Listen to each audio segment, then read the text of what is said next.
A hiker is fighting for his life this morning after falling off of a cliff near Sunset Rock. Tracking all of this snow, lots of plows, as you can see in this video here that he caught.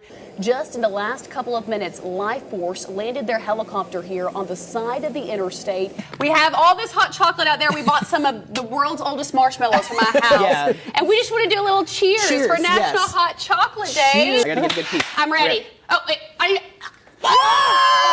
That's good. Let's end on a high note, right? That was good. Hey, I was just gonna, see if I could recapture that moment with Vanderbilt, UT, buzzer beating, going. It looked good. You hit the net. I don't think it went in, but it looked like you hit the net. Doing one of the coolest things that I have ever done in my entire life. I just want to show y'all what they do on a, daily basis. Look how high that is. 100 feet, you said? The shooter. Oh no, look out. I'm just kidding. which it actually, it shoots the disc. Oh my gosh, I was not prepared for that. Yeah. Bless you, Bliss. That's okay. I tried to run back here, have a little sneeze. I'm going to sneeze again with all of that. That stuff. Can you say live in Chattanooga in the Batman voice? I'm Batman.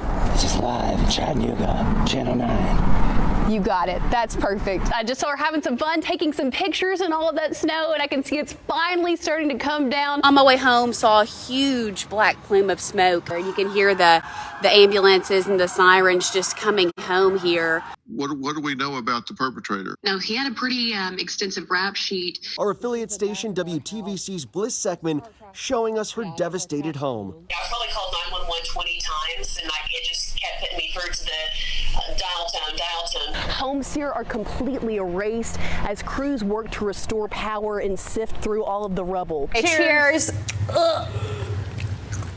No retching. Gotta get it. Okay. Good, they did it. Someone give me a stick of gun club. So, as somebody who owns 4 dogs, are you able to communicate with deceased pets? Yes, pets have come through time and time again, and you would not believe sometimes people have the craziest pets. You don't know how many squirrels I've channeled. As you can see, we're all ready this morning. We got the beads going, the mask going. Do you have allergies? I do, really bad allergies. I took allergy shots for 16 years, Greg, and I still get the sniffles. Air travelers don't appear to be scaling back their holiday plans despite the rise in new cases. The line between outdoors and indoors is blurry at this Lafayette home. Bees, cockroaches, and snakes live here. He was nervous, freaking out. So do Harry and Susan Puglisi and their 13-year-old daughter. I'm dreaming that the snakes have fallen on me. I can't sleep. I couldn't sleep last night because of snakes. The family started renting here on East Villanelle Street back in January. In February, Puglisi says the roof started leaking. He says they brought these concerns to their landlord, who sent maintenance. But Puglisi says they only put a Band-Aid on it. Did you call me back and say this isn't fixed? Yeah. How many times? 20, 30, 40 times. While we were there, maintenance showed up. When we asked the maintenance man if he'd seen any snakes while he was up in the attic, he said no. But then just a few minutes later, this happened. He just said there's no snakes up there. There it is.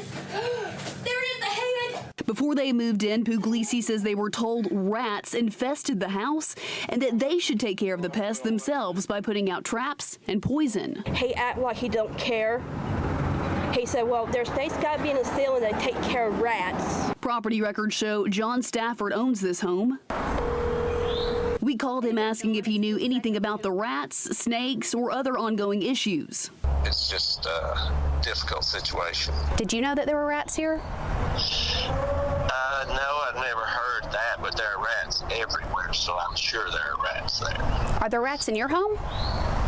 Yes, and yes, there are. We keep traps out all the time. As for the bees, I would hate to disturb the bees because it's getting hard to even raise bees. Bees are becoming extinct, and that is a strong hive. Stafford says the family hasn't paid the last 2 months of rent.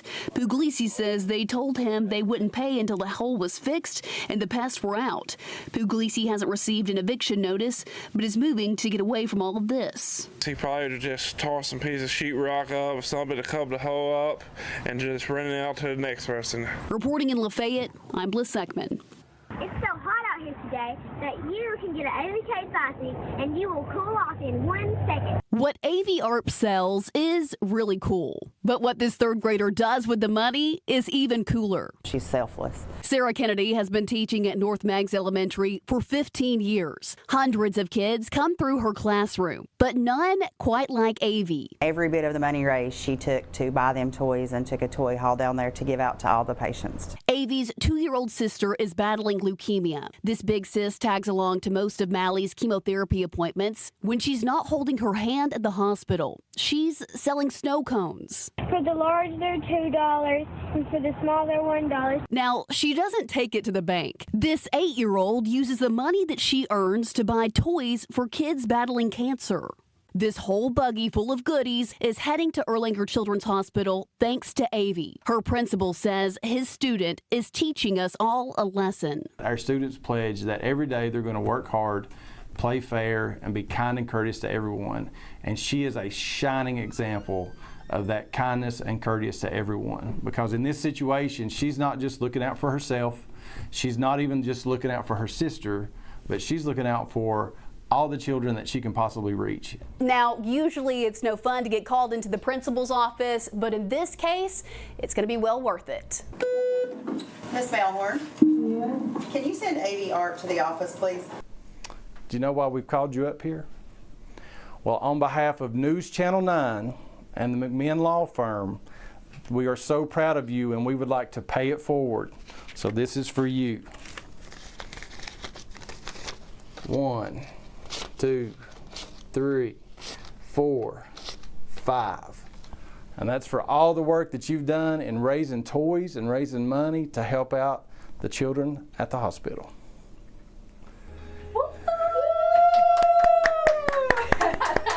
I thought that maybe I should donate toys to the hospital, so I raised probably about $300 selling ices, and then I got donations like toy donations and money donations, and I raised up to $800. To see somebody actually step up and do it, it is just so refreshing, and I just feel like this young lady has a very bright future. For Pay It Forward, I'm Bliss Zechman.